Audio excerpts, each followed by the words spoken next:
Hi, everyone. We're just going to wait a couple seconds for people to filter in. Thanks for joining us today. Okay. And welcome to today's webinar, Introduction to Psychological First Aid. Thank you so much for joining us. This session is part of Prepared Together, Canadian Red Cross Disaster Preparedness Virtual Learning Series. And today's session is presented in English. Over the spring and summer of 2024, we're predicted to have an unprecedented level of intensity for emergencies across the country. The goal of the Canadian Red Cross Disaster Preparedness Series is to support people and communities to prepare for, increase their resilience to, and respond to future disasters. We are hosting learning sessions throughout the summer in both English and French. So you can use the QR code on your screen to visit our website to learn more about and register for our other programming. And we will also post the web pages in the chat. There you go. Okay. So just a few housekeeping items before we begin. So today's webinar will be recorded and recordings will be sent to all registrants. Closed captioning is also available in both English and French. Just click the closed captioning button in your Zoom control panel. At the end of today's session, we will have a Q&A period. So please leave your questions in the Q&A box in the control panel at the bottom of your screen. We will be interacting with the facilitators using the chat box throughout the presentation, but to ensure your questions get answered, please use the Q&A box. There will also be a feedback survey that launches on your browser once you exit today's webinar. We really appreciate your input on how we did today. Resource packages from all of our sessions in the series will also be available on the CRC website this summer. This slide deck will be included on our webpage as well. And if you have any questions about today's programming, you can email us at rrr@redcross.ca. And we want to acknowledge that most of our work in Canada is on the traditional, treaty, and unceded territories home to many First Nations, Métis, and Inuit peoples. Each of us resides on the traditional land of the First Peoples of Turtle Island. Let's take a moment to acknowledge the shared history of Indigenous peoples and settlers in this land with the goal of reconciliation. Please take a moment and share in our Zoom chat where you are from or where you live today. Moments like this allow us to connect in the spirit of collaboration, friendship, and reconciliation to value the ways of being, knowing, and learning of all Indigenous peoples and nations across Turtle Island. So please, in the chat, tell us where you reside. Thank you, Jackie. Thank you, Dwayne. Thank you for sharing.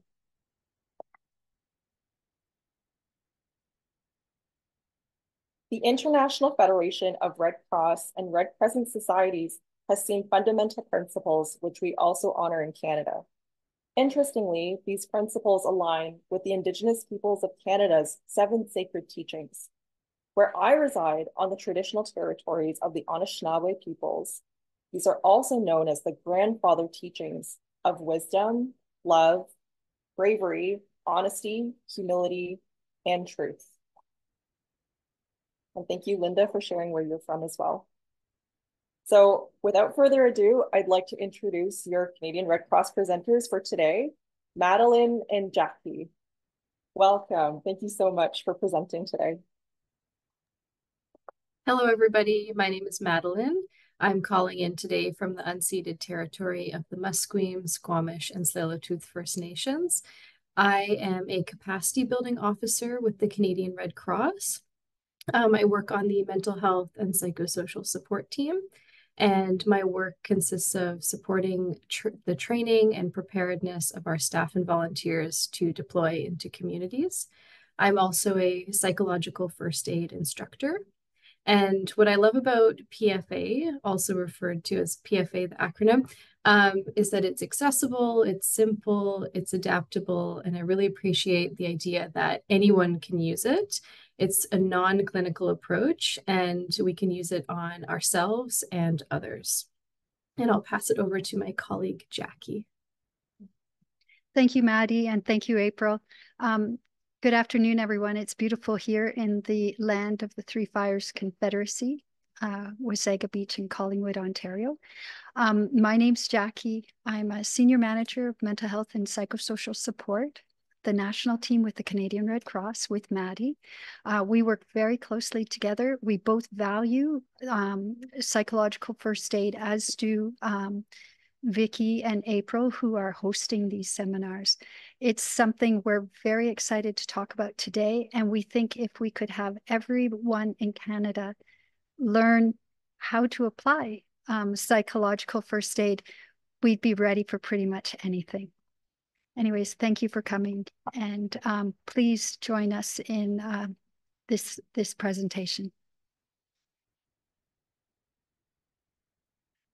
So what to expect from our time together? Okay, first of all, we're going to go over what is psychological first aid and noting very specifically that this is an introduction. So there's other levels of psychological first aid that you can get certification for or do more a deeper dive with.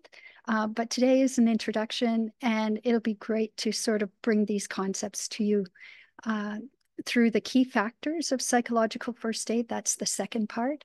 Then we go on to the 4 steps, which Maddie will present to you.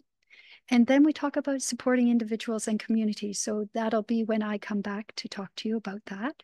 And in the end, we're going to be talking about things that you bring forward as important. So your questions, we'll do our best to answer them. We'll invite you to try to answer them as well in the chat. And but please join us and enjoy everything.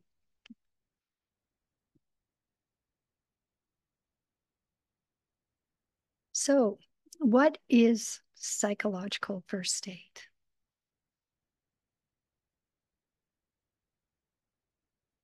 It's first aid for the mind, the heart, and the spirit during rapidly changing contexts that overwhelm us, destabilize us, and generate acute and intense states of individual and collective distress. When's it useful? When is this type of support useful? It's useful before a crisis. It's useful during a crisis. It's useful after. And it's useful in all kinds of contexts that are not large-scale crises, but are interpersonal crises or social crises in your communities. And they may be, a neighbor may have something tragic happen to her. A family member dies in a car accident, let's say. Psychological first aid can be used in that context as well. We use it in emergencies. We've studied it in emergencies, and we know it's very useful there. But we also find that at the individual level of emergency experience, it's exceedingly useful as well.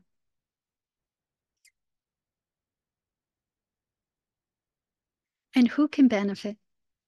Everyone in distress can benefit from psychological first aid. Communities in distress, communities that have experienced disasters, that have experienced health emergencies or social emergencies, they can benefit from psychological first aid too. Frontline teams and responders are a very important group of people for which we use psychological first aid as well. And it's useful for you. The one point I want to make here is that when we're in a crisis or emergency situation at a larger scale, we're all frontline responders. So we're all part of the frontline team. And even though you might not always realize it, every time you reach out during those contexts, you are impacted. And so you're one of the first responders who may, after that kind of an experience, also need to have a certain type of support that allows you to mobilize your natural healing capacities.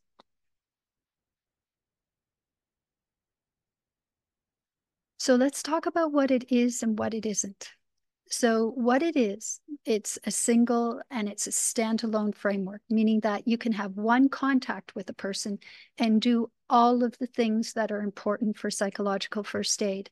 And in fact, we assume most often that it's going to be one encounter.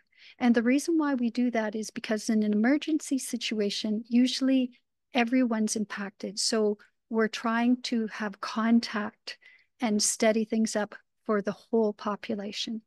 And its very distinct quality is that it's a single encounter. But of course, there are times when there might be multiple. And a person can have a single PFA, psychological first aid encounter.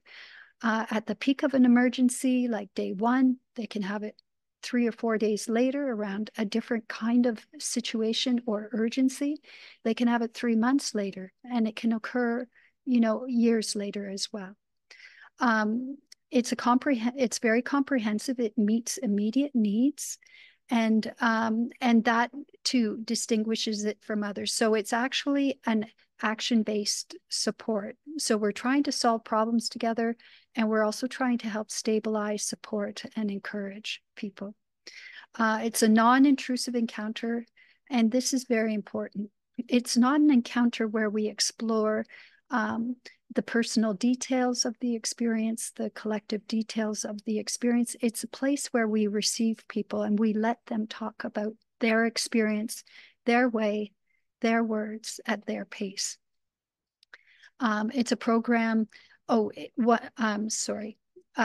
what it is not, it's not a specialized psychological treatment. This is something you can do, I can do, anybody can do. We don't have to be specialists. We just have to be a human being who wants to help. It's not an office-based strategy or a therapy, and it's not a facility-based treatment or a long-term treatment. So it's a strategy you can learn to help people in an emergency context. And it's a program that the Red Cross has been involved with the International Federation of the Red Cross and Red Crescent Societies to develop out and disseminate. And you can find these courses at the Red Cross First Aid offices in various locations in your geographies. So the first aid partners provide psychological first aid as well as a training. Thank you.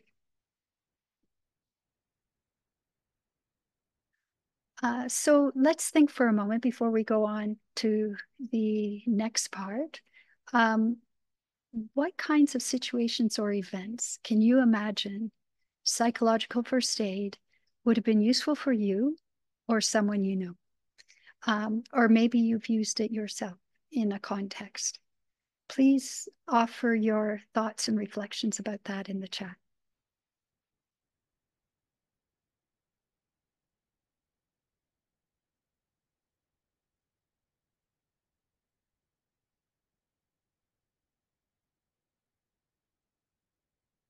We'll talk more about where it'll be applied as we go through, but it can be used in evacuations, in wildfires.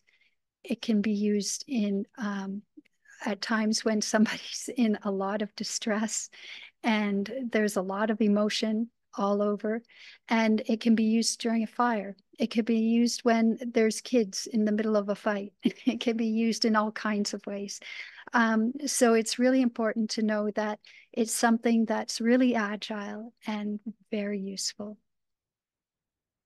Thank you.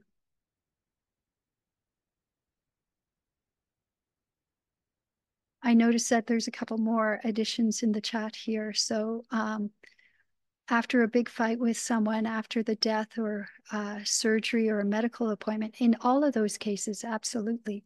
Whenever our distress is sort of heightened, we need help to calm, to steady, to organize ourselves, to reorient ourselves to what's important right now, and to get us out of the field of intensity. Thank you for offering your ideas. So anybody can deliver psychological first aid, and by providing psychological first aid, these are the things that happen. So we orient others to the present moment. When you're in the middle of distress, you're not thinking about where you are, what you're supposed to be doing, what the right action is in that space, and what your next steps should be. Usually you're in the heat of the intensity and you need someone to help you lift out of that. So it's orienting and it's calming, and we calm through connection. So people can learn to calm on their own. Um, and in the face of emergency, very often we don't have a familiar environment that allows us to calm as well on our own. So very often we need another human being, sometimes a familiar person or an unfamiliar person, but a person who's approaching us with compassion, respect, and humility. Psychological first aid provides safe stepping stones. So every time we have a contact with someone and provide psychological first aid, we're steadying them up, and they then go places and meet in spaces with others that help to steady them. So they create another stepping stone of stability, and then it carries on. So it's a really important mechanism for establishing safety and also calmness throughout the community. It reduces the potential for further harm and injury. And the reason why it does that is because we're in a calmer state, a more open state, and we can think better. When we're in distress, we can't think very clearly and we act impulsively. It mobilizes natural pathways for connecting to others, and it creates awareness of new pathways for support. So the people or places we never expected we might end up in or need for support suddenly loom into the horizon. And it's like, yes, I'll try that. That would be great. And maybe it's something you offer to another person. So it creates some mutual conditions for recovery and hope. By people helping people, it helps in all directions, and it builds community capacity to lift out of the acute phases of the emergency.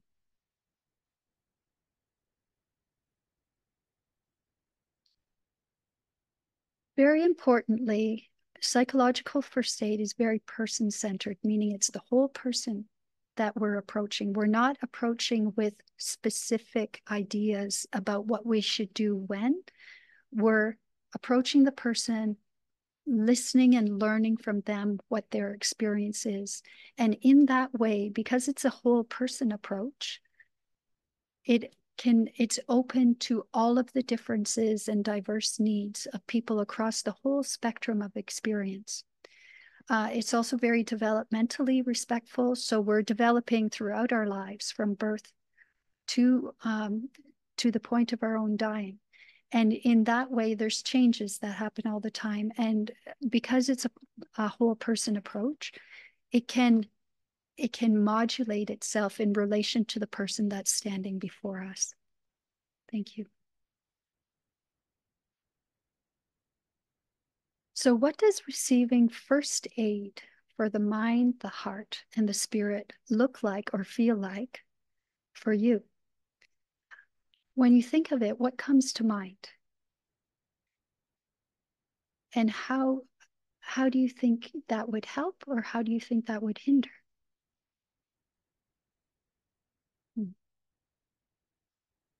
Thank you, Medina. Yes, when a friend dies, that's exceedingly painful, and having someone there for us during that time to help guide us through the experience, or just to stand by us in the experience, is really important. Peace, yes. Peace is sort of what we feel when we're in a state of absolute rest and protection. And checking in with me, thank you, Linda. Definitely, someone checking in with you makes us feel visible, makes us feel known, makes us feel part of something that's bigger than ourselves, and makes us feel connected. It's reassuring, 100%. And empathy, compassion, and calming. Thank you, Mindy. Yeah, those are three very powerful words: empathy, compassion, and calming. And all of those words involve a disposition, an action, a feeling space that somebody enters into in relation to another. And it's very powerful. Thank you.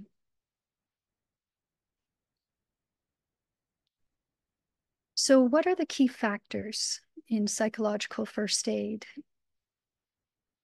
Stephen Hobfall is a researcher who many years ago, after being in emergency contexts over and over again, realized that there are certain key factors that are critical in an emergency context in particular.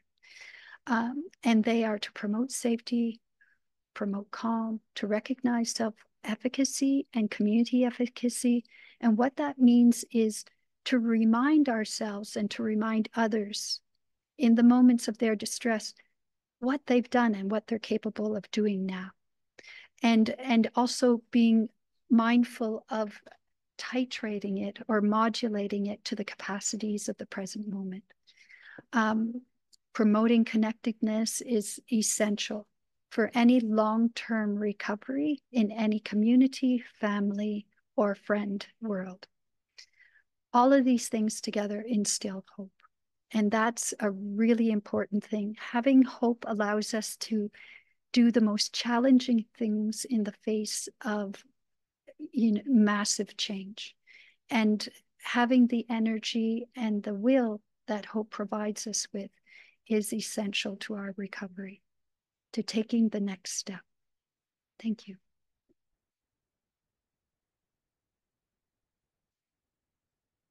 Do no harm. 3 small words with very big job.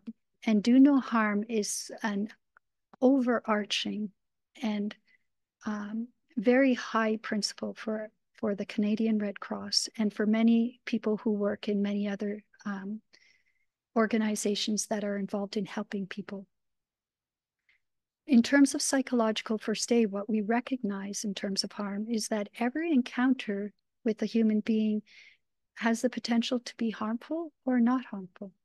And what we want to do is always be mindful of that, be aware of that, take that into like thorough consideration as we approach a person, a situation, and make sure that we do it with some humility and understanding that we don't know everything that's going on for this person. We might not know everything that's happened before today or this moment. We might not know what that means inside them. We might not know how they're going to react to us. And we might not be helping when we think we are. So standing in a position of humility, reflection, and approaching with respect helps us to harm less. And our aim is always to do no further harm. Thank you.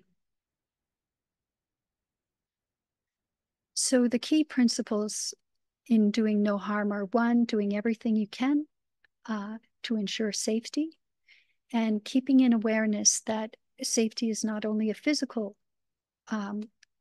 concern, it's a psychological and social, cultural, and community concern. So there's lots of codes that need to be respected at many different levels. And by approaching with slow and thorough thoughtfulness, we ensure more often that we're safe as we do so. Humility allows us to function from a place of ethical awareness and accountability. That's sort of a place that we want to spend a lot of time in as we help people. And even though these sound like big things, these things can happen within a second if you remind yourself to land in a place of humility right now. It doesn't mean you have to spend 3 hours somewhere, thinking about these things. It means right then and there you can say, hey, how am I responding to this individual? What's going on inside me? How is what I'm doing impacting them? How can I make it better? Thank you.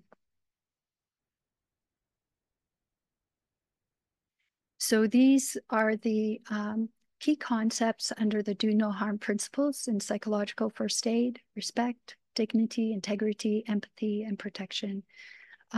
These things collectively create the experience of less harm or no harm. And that's what we aim for. We always aim for no harm. Now, respect is about honoring individuals, communities, cultures, histories, and the experience that is being had right in the moment right now. It's taking into account all of those things and not making assumptions about any one of those things. Dignity means that we recognize that people have power and they have the ability to make decisions, and that there's lots of knowledge and understanding that we have no awareness of in that moment, and they might not be able to express clearly either in that moment because they're overcome with shock or distress. Integrity means we do what we say we're going to do when we say we're going to do it. And if we can't, we're clear about that. So being transparent is essential. It's more likely that people will trust us when we're transparent than when we make promises we hope will happen, but actually don't. And then try to correct downstream. That usually doesn't work. So it's much better for us to be very straightforward right from the beginning, and also when things change to let people know that that a change has occurred. Empathy is probably super clear. All of these principles are probably super clear to everyone here. But empathy is about listening, but it's listening in a big way. So it's listening. There's two types of empathy that we could, spend time talking about, but I'll just briefly name them. There's like cognitive empathy, and then there's more affective empathy. Both of those types of empathy are important in different ways. Basically, what we need to know, though, is connection and being able to imagine and share space with the person at that time so that we know how they might be feeling and then what the best next step is for our actions. Protection is about making sure the person's not injured. They're not hungry. They have water. They've been able to get to the washroom safely. Protection is making sure that all of those things have happened. And it's also about psychological, social, cultural, and community protection. So protection from violence, but protection from us, from people who are trying to help. And also protection in terms of how they are relating to one another. And sometimes, and we know communities in distress or nations in distress have higher rates of violence and harm towards each other. And by doing psychological first aid, we hope to mitigate that and to reduce the agitation in a community, perhaps the anger, the resentment, the hurt, the shock, and the difficulty reorienting to relationships. Thank you.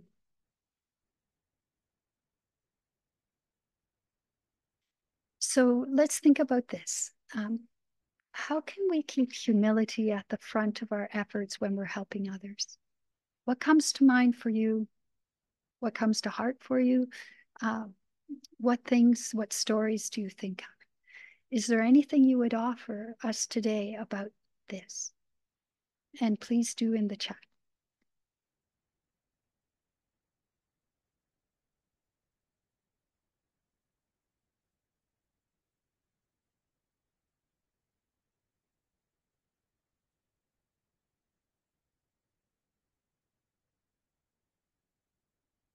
My experience is not their experience. Absolutely. That goes in all directions. So the person who maybe is in need of support and is in a high state of distress, we don't know what their experience is. They don't know what ours is. So you can imagine that the approach in a situation like that the person needs to feel safe. And we're safer if we're aware that someone might not experience us as safe, and taking that into account, but not becoming fragile in relation to that, but actually becoming stronger in the communication. I'm here to help. I'm here to support you. I'd really like to hear how you're experiencing things right now. Let's figure out how we can help you do the things you need to do today so things are a little bit lighter for you. We can ask questions about how questions, absolutely not why. Why is an interrogation question, and we're trying not to take a dive into, personal narratives and personal experience. and historical narratives and experience in that moment, what we're trying to do is to provide a bit of calm, a bit of peace, so that they can have those conversations after with the people that are close to them. In psychological first aid, we're trying to provide them with enough rest to be able to action the next step and to be able to connect with the people they value, the people who know them, and the people who can support them over time. Being in their shoes, absolutely. So this is where cognitive empathy is particularly important and helps us with humility, because it lets us tell a story about ourselves if we were in their shoes. And active listening is critical. We know that listening is a full body experience. It's not just hearing. So we're listening with our heart, with our mind, with our spirit, and we're even listening with our skin. We have reactions to what we hear with our whole body. Thank you. Thank you for your comments in the chat.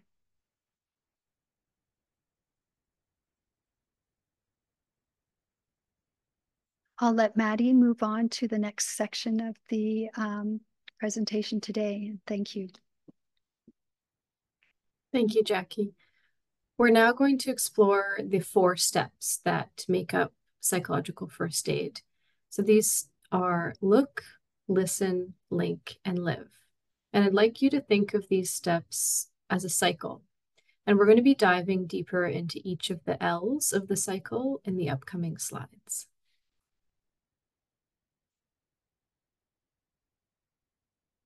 We can move on. So the first one is look.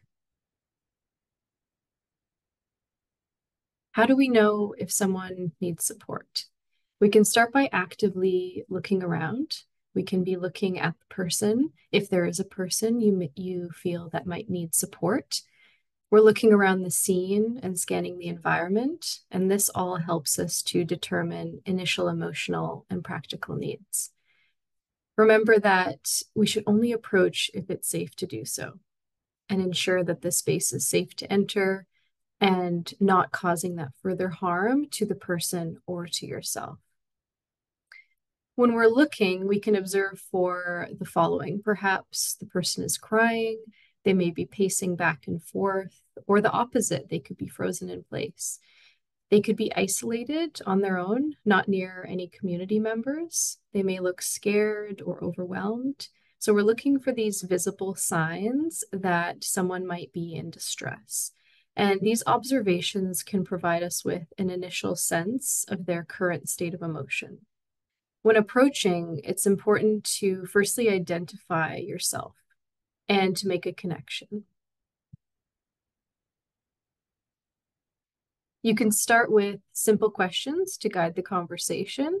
For example, my name is Madeline. What's your name? Is it okay to talk? I'm here to provide support. And remember to respect that person's boundaries and continue to look for cues in their body language, verbal language, and in their behaviors. A few important considerations at this look stage. We want to ensure that we're assuming a holistic perspective. So really considering the whole person and not making any assumptions. This approach will guide how we observe, how we listen, and how we support. Consider any barriers that might be present. For example, relating to race, ethnicity, language, education, age, ability, class, gender identity, sexual minority status are a few examples. It's important to also focus on the person's strengths and really build up from there. The next step is listen. How do we listen? To create a safe and supportive environment, we should use supportive listening techniques. So being present, being aware, being open, and being warm. Allowing for those spaces of silence. Sometimes people just need that space to speak and to be heard and have silence to let it all come out and be heard. Avoid asking for details about the crisis event. This might bring up more negative emotions, and avoid bringing up your own experience if possible. So really just focusing on that person. Part of supportive listening is being fully present. So avoiding any distractions if possible, but we're human and this might happen. So if it does, start again with awareness, calm, and warmth. A few ideas of how you can express this step. You can say, I'm here to support, to be with you, to listen, and to offer suggestions about things that might help. How does that sound? And always make sure that the person you are supporting has ownership in the decisions that they are making. The next step is link. So linking is a very important part of the cycle and involves awareness of existing natural, community, and specialized supports available. It can be useful to familiarize yourself with the local community resources wherever you are. And the goal in PFA is really to stabilize and refer the person to resources that best suit their current needs. So the looking and listening steps will help gather that information and narrow down options that would be best to provide this person. So again, having that awareness of services that exist in the area for basic needs, for example, shelter, food, emergency services, hygiene, mobility aids, telephone access, are all key. And knowing the information about these services, so their opening hours, their contact information, their location, and their accessibility. Also being aware of any barriers that might be present. And it's important to be aware of this to lessen the stress of the person we're supporting. So if possible, doing some research ahead of time, just familiarizing yourself with the area.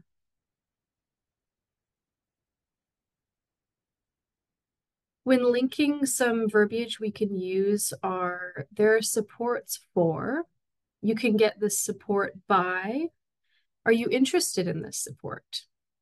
If you need help, you can, or I can walk with you to this support. So being as supportive as possible while letting the person own the decisions that they make. So we can't force anyone to do anything they don't feel comfortable, but providing them with some options with as much information as possible about that resource.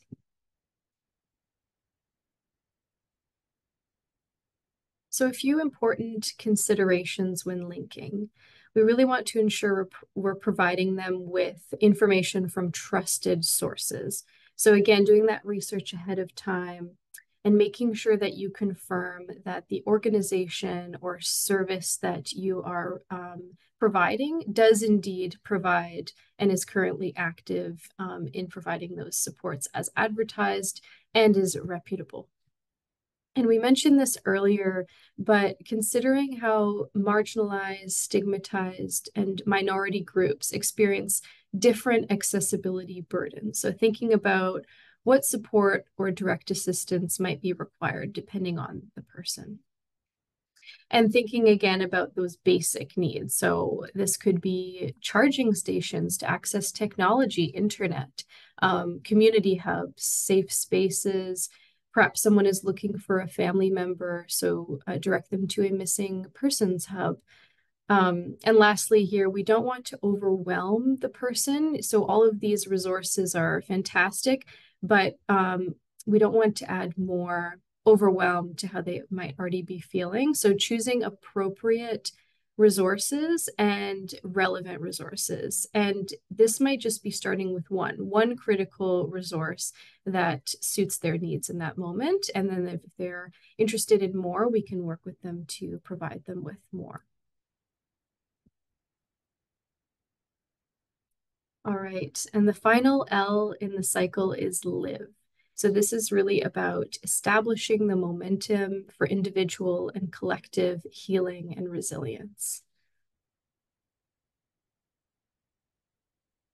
Misstep is about moving forward after the event.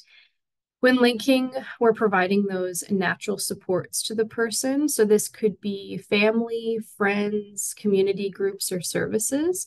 So establishing connection back to what feels natural and reliable. And encouraging action to achieve self and community efficacy. So knowing that this might take time and the desired outcome may not be achieved right away, but it's a journey to move forward for that person. And encouraging that person to reach into their cultural community traditions, teaching. So helping to inspire them to stabilize and something to hold on to. So you'll find out a lot of information by looking and listening. And so it's really important to be present in those moments to gather all of that key information to then support the person most appropriately. And finally, remember that you, as the psychological first aid provider, are also impacted. You may not necessarily feel so right away, but taking the time to check in with yourself afterwards, reset, refresh, it's all very crucial in your own self-care. So remembering that psychological first aid is not just for supporting others, but also for ourselves.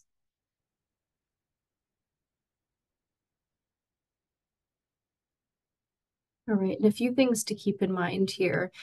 So our intention is not to stop a person from feeling what they're feeling or expect their feelings to stop.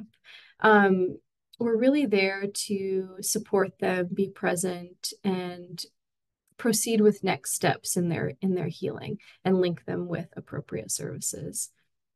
It might be difficult to talk, but talking at the right pace for that person is important for healing and doing further harm. So everybody is different, and it's important to, again, allow that space for silence.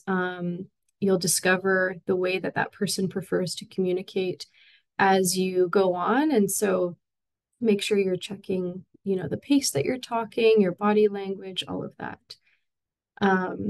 Force, argument, and abandonment are harms. And again, we're avoiding doing further harm. So we're not forcing anyone to do anything they don't feel comfortable with. It's really the ownership belongs to them in terms of their next steps and their choices. Not engaging in any one step reduces the strength of the aid provided.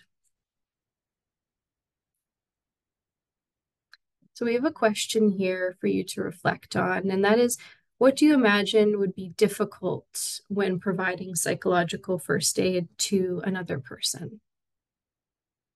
And I'll just allow some time if you'd like to write in the chat what you imagine would be challenging when providing psychological first aid.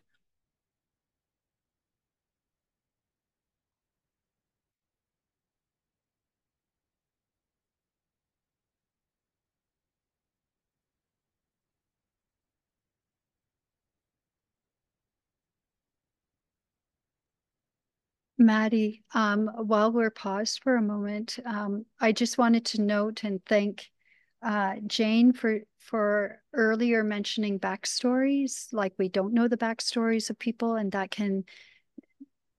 people can have reactions to us that we misread.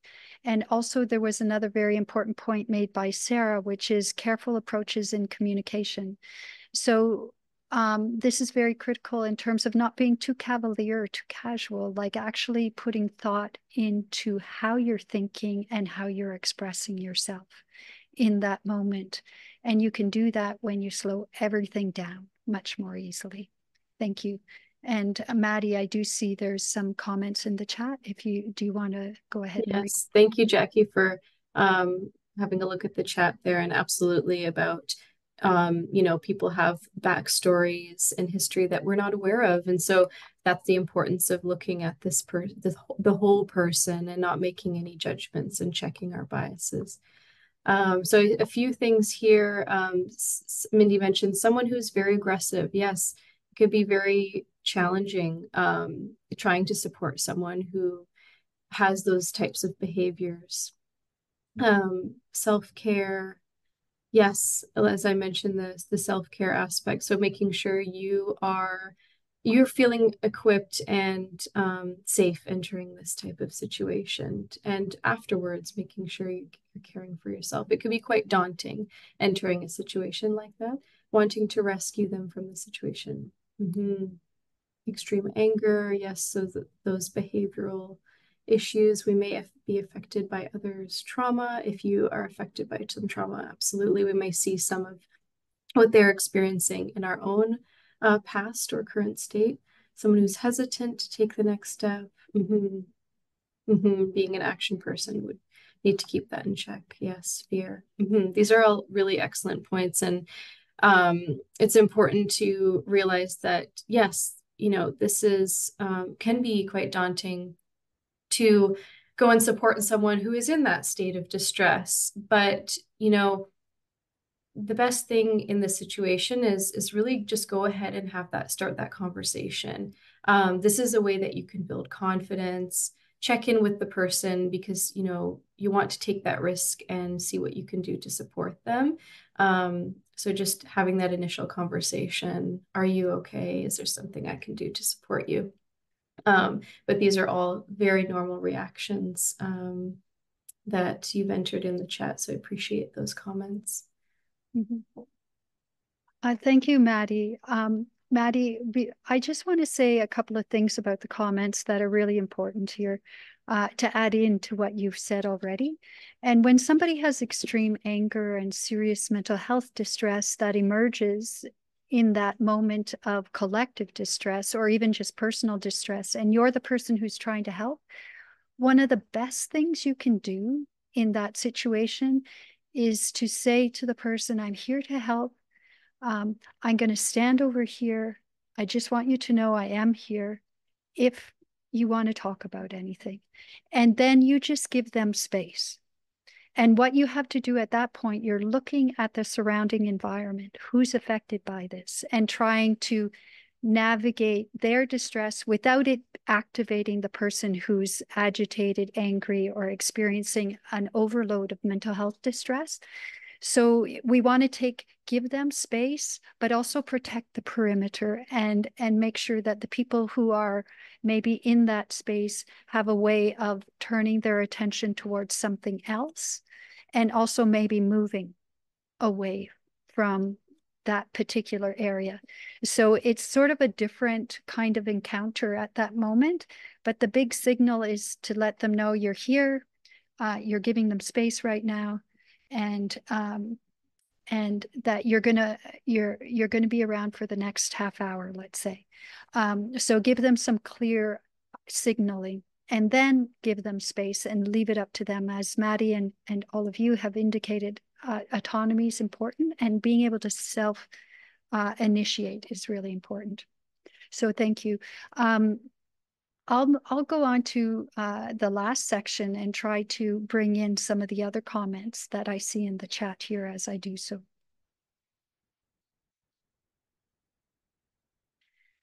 So when we're thinking about communities, cultures, and identities, people were talking about this earlier. We don't know what we don't know about the person that's in front of us, even if we've known them for years sometimes. So a lot of times we meet people in the middle of their lives or in the middle of our lives, and we don't know what happened before, and we also don't know what happens in between our contacts. Well, in communities, there's a whole story. In cultures, there's a very long arc of story and narrative and experience. And with particular groups that share an identity around sexuality or other particular things that they might value for themselves and being able to connect with others. So in these situations, there's a lot of knowledge that's shared within these within the community, culture, or identity group that might not be accessible to anyone who's walking by. So their words, their gestures, their interpersonal practices, and ways of providing and receiving support might be a bit different, and they might be particularly unique.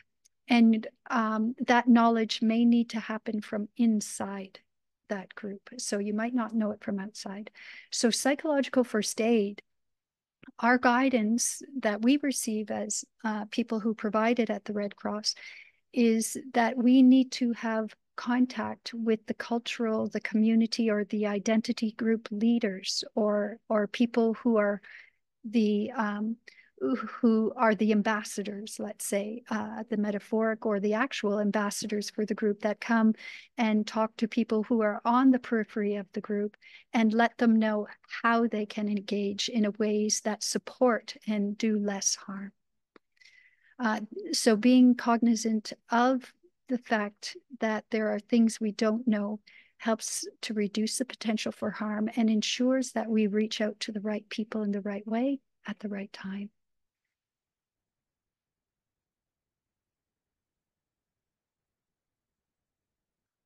So communities and identity groups too, they know their pre-emergency experience. They know the true resources that are available to them. We know that resources in communities are not, even though they're available, they're not accessible to anyone, or the door is not open to anyone. So they'll know the true resources. And when we're trying to link, we have to have a relevant resource. It has to work for the individual. We don't want to create a situation where they reach out to a resource that we and they have, come together to determine might work, and then to find that there's racism, let's say, or there's some form of exclusion that closes the door on their engagement. We really want to make sure that we know the true accessible resources for that particular group. And the other thing that's important is communities and identity groups that, in a way, operate on sort of terms that protect themselves. They know whose health, wellness, and quality of life and rights are being realized within their community, and also those who are not. So they can direct us when we're providing psychological first aid as a team to the right people who have the highest level of need at that time. In your community, knowing where the more peripheralized groups are, or knowing who might not be as visible on the street, and maybe a person who spends more time inside and doesn't interact very often, it's really important to know where the location of that person, to know that about them, so that when there is a situation where you might have to knock on the door and say, hey, it's really important for us to get out of the house right now, there's something that's happening, there's a gas leak or something, which sounds horrible, but we want to be able to know in advance that we need to reach out very actively to this person first, because they're the least likely to have the resources or capacity to lift out. Yeah, I think those are the key points for that one. So thank you. Culture also has a lot of layers, a lot of knowledge, and a lot of understanding of people within the culture and their teachings and the milieu. So culture and cultural leaders can help us to guide the relationships. They can provide us with a meaning-making framework that we might not be aware of, that people in the community have or the culture have. And they also might be able to guide us in terms of providing a safe, supportive encounter that doesn't overwhelm or cause harm. Culture influences how distress is expressed and what taboos there might exist against its expression. So knowing that is also important. So when you see a lot of people standing around perhaps not feeling anything, it doesn't mean they're not feeling anything. It might mean they're not expressing what they're feeling. So it's okay, perhaps, and with the guidance of the cultural leader or community members, to approach people and to start a conversation, to find out how they're doing and to know more about that. Not necessarily to enter as though you're going to do psychological first aid, but enter as though you're trying to understand if things are okay for them today. And it might simply be that, but that encounter is a really beautiful encounter when somebody is in distress and they're not able to convey it. Thank you.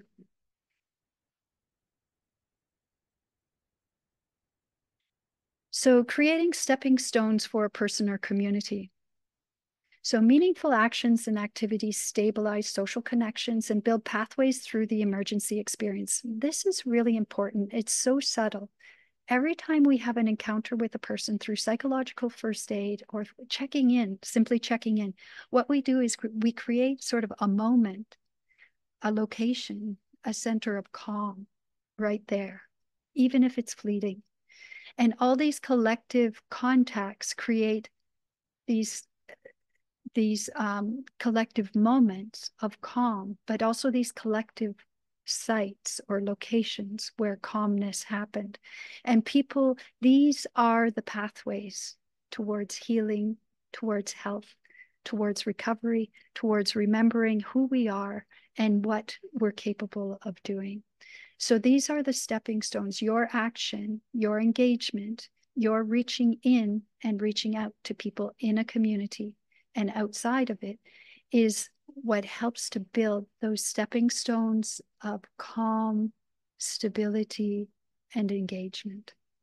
So each small step and supportive encounter builds momentum at the individual level, within the family or the circle of loved ones, if it's not a traditional family, and the community at large.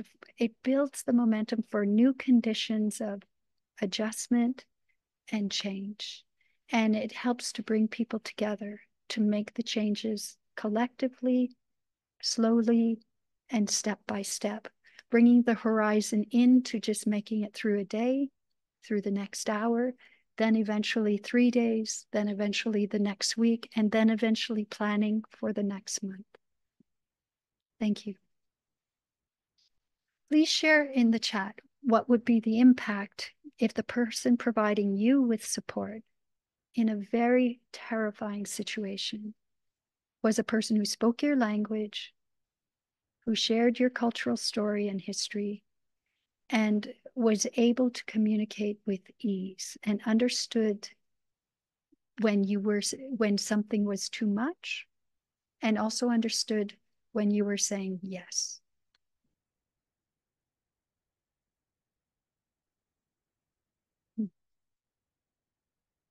Helping others to live through a loss of close loved ones. Yes. Yes, excellent. I'm sorry, I'm reading the chat here.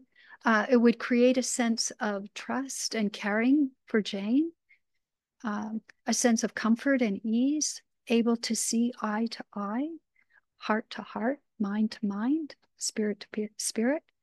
It makes disclosure easier. Yeah, it's like there's a lot less effort. There's more ease, less friction, and more capacity to open, to communicate, to express sooner. So this is why it's really critical for us to have humility, to approach leads in various locations of identity groups and communities and cultures, so that we eliminate the friction as much as possible. And creating assurance is really critical. All of this is helping people to live through loss, as Maria identified. And all of this is helping people to restore and to connect, and to remember their teachings and life ways within their community. And those are the things that sustain their recovery and sustain the momentum for the change that we seek for them. Thank you.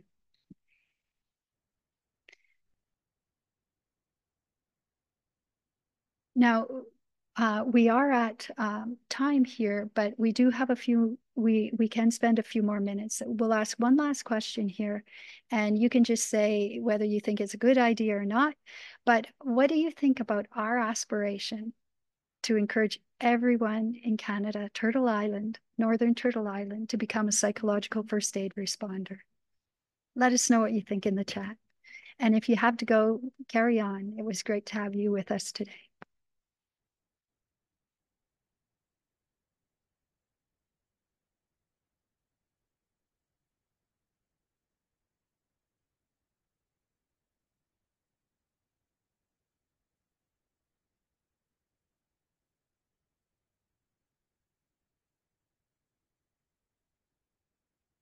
Thank you, Dwayne. Dwayne likes the concept. We want to make it more than a concept. We want to make it action, and we want to make it realizable. And maybe you here today, Dwayne, Jane, Mindy, Juliet, Jane. Sorry, Jane said you twice. But all of you here will, and maybe are exceedingly capable already, but share your understandings and build the momentum for engaging in trainings or learnings or talking to each other about having the capacity to help other people in high states of distress. I think it's a great idea from Farah, especially those in communities that we serve. Often we go in and do not know the history, and to have someone who is from the community allow us to know them better and understand the situation. You bet, 100%. And thanks for your encouragement. Yes, yes, yes. And yeah, that's our aim. But thank you, everyone. I'll let April join in and she'll seal things up for today. And please carry on and keep on learning and join us again. Bye.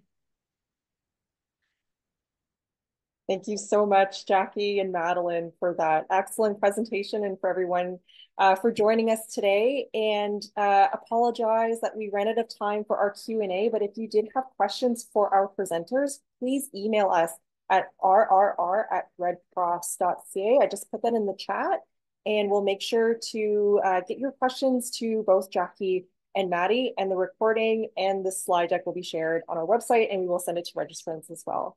So thank you so much for joining us today. And our next webinar is on Tuesday. If you're interested in that, you can sign up through our QR code. So thanks so much for joining us, and have a great rest of your day. Take care. Bye-bye.